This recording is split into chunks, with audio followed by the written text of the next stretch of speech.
মন্দিরে পুজো দিয়ে ভোট প্রচার শুরু করলেন কলকাতা উত্তরের তৃণমূল প্রার্থী। সারলেন জনসংযোগ। লোকসভা নির্বাচনের নির্ঘণ্ট ঘোষণা হয়ে গিয়েছে ইতিমধ্যে। কলকাতার ব্রিগেডে জনগর্জন সভা থেকে রাজ্যের 42টি আসনে প্রার্থী ঘোষণা করেছে রাজ্যের শাসক দল তৃণমূল কংগ্রেস। প্রার্থী ঘোষণার পরে নির্বাচনী প্রচার ময়দানে নেমে পড়েছেন দলীয় প্রার্থী থেকে দলীয় নেতৃত্ব এবং কর্মী সমর্থকেরা।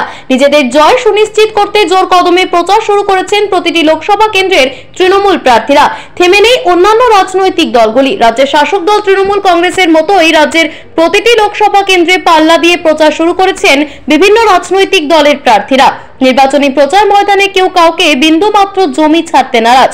তবে এবার প্রচার শুরু করলেন কলকাতা উত্তরের তৃণমূল কংগ্রেস প্রার্থী সুদীপ বন্দ্যোপাধ্যায়। উত্তর কলকাতার মারবাগান এলাকার শিব মন্দিরে পুজো দিয়ে প্রচার শুরু করলেন কলকাতা উত্তরের তৃণমূল প্রার্থী সুদীপ বন্দ্যোপাধ্যায়। কলকাতা উত্তর লোকসভা কেন্দ্রে পুনরায় বিদায়ী সাংসদ সুদীপ বন্দ্যোপাধ্যায়ের উপর ভরসা রেখে আসন্ন লোকসভা নির্বাচনে তাকেই প্রার্থী করেছে তৃণমূল কংগ্রেস। বিগত 3 বার এই লোকসভা কেন্দ্রে জয় পেয়েছেন তৃণমূল প্রার্থী সুদীপ বন্দ্যোপাধ্যায়। তাই আসন্ন লোকসভা নির্বাচনে নিজের গড় ধরে রাখতে নির্বাচনী প্রচার ময়দানে নেমে পড়লেন তৃণমূল প্রার্থী। এই উত্তর কলকাতা লোকসভা কেন্দ্রে রয়েছে 7টি বিধানসভা কেন্দ্র, যার মধ্যে রয়েছে চৌরঙ্গি, এন্টালি, বেলেঘাটা, জোড়াসাঁকো, শ্যামপুকুর, মানিকতলা, কাশীপুর, বেলগাছিয়া। বিগত 2019 লোকসভা নির্বাচনে এই লোকসভা কেন্দ্রে 4,74,891 ভোট পেয়ে জয়ী হয়েছিলেন তৃণমূল প্রার্থী সুদীপ বন্দ্যোপাধ্যায়। 1998 সালে এই লোকসভা কেন্দ্র থেকে প্রথমবারের মতো জয়ী হয়েছিলেন তিনি। ফলে বিগত 3 বছরের সাংসদ হওয়ায় আসন্ন লোকসভা নির্বাচনে বাড়তি সুবিধা পাবেন তৃণমূল প্রার্থী, এক প্রকার পরিষ্কার।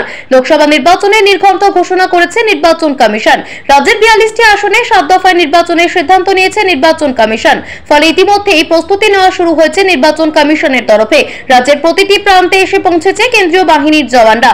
ইতিমধ্যেই বেশ কয়েকটি লোকসভা কেন্দ্র ছাড়া প্রায় প্রতিটি লোকসভা কেন্দ্রে প্রার্থী ঘোষণা করে ফেলেছে বিজেপি এবং অন্যান্য রাজনৈতিক দলগুলি। প্রার্থী ঘোষণার পর থেকেই জোর কদমে শুরু হয়েছে নির্বাচনী প্রচার।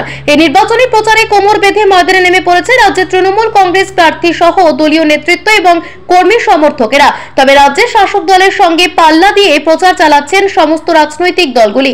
ইতিমধ্যেই সারা রাজ্য জুড়ে জনসংযোগ সারছেন তৃণমূল প্রার্থীরা, কারণ আসন্ন লোকসভা নির্বাচনে জয়ী হতে গেলে প্রয়োজন সাধারণ মানুষের আশীর্বাদ। সেই লক্ষ্যকে সামনে রেখে প্রতিটি মানুষের দুয়ারে দুয়ারে ঘুরছেন প্রতিটি রাজনৈতিক দলের প্রার্থী থেকে দলীয় নেতৃত্ব এবং কর্মী সমর্থকেরা। এবার নিজের 3 বার জেতা আসনে জনসংযোগ এবং নির্বাচনী প্রচারে নামলেন উত্তর কলকাতা লোকসভা কেন্দ্রের প্রার্থী সুদীপ বন্দ্যোপাধ্যায়। নির্বাচন কমিশনের ঘোষণা অনুযায়ী উত্তরবঙ্গ থেকে শুরু হবে লোকসভা নির্বাচনের পর্ব, শেষ হবে দক্ষিণবঙ্গে।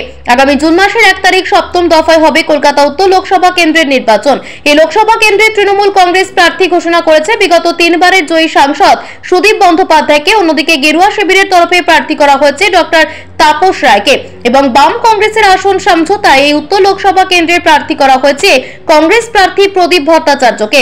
যার কারণে আসন্ন লোকসভা নির্বাচনে উত্তর কলকাতা লোকসভা কেন্দ্রে লড়াই যে হাড্ডাহাড্ডি হবে তার আভাস পাওয়া যাচ্ছে ইতিমধ্যেই। তবে লোকসভাকে সামনে রেখে যেভাবে প্রচার ময়দানে নেমেছেন বিভিন্ন রাজনৈতিক দলের প্রার্থী সহ দলীয় নেতৃত্বরা, তাতে তৃণমূল কংগ্রেস একটু এগিয়ে থাকলেও নির্বাচনের শেষ হাসিটা কে হাসবে তা বলা বড়ই কঠিন।